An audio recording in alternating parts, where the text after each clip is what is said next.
Ayun, magandang araw sa ating lahat mga bossing. At ito pala yung update natin kay Zed. Hindi na ako nakapag time-lapse tsaka hindi na ako nakapag-video kaninong umaga. Kasi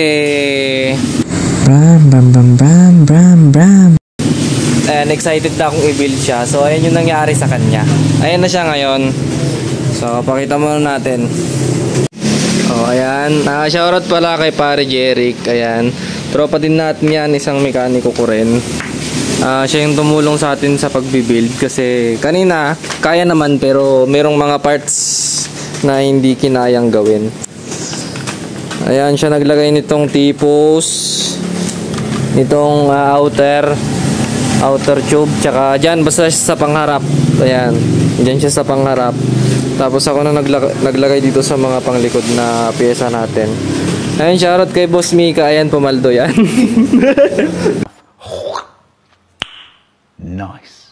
At ito kay Boss Kian. Ayan, ngayon lang nagpapakita yan dito pag may alak.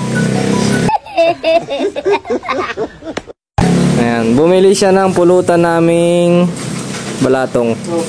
Ayan. Hindi, Paris yan. Ayan, shoutout kay Christine. Ayan. Tumambay. Ayan, mamaya, ay bukas pala, ipapakita ko sa inyo kung ano-ano yung mga pesang kinabit natin kay Zed. At malapit na siya, mga nasa 70% na, patapos na. Medyo nahirapan din ako dito, tsaka dun, sa harap. Akala ko plug and play, yun pala hindi. Talo! Sorry. At ayun lang mga bossing ko, quick update.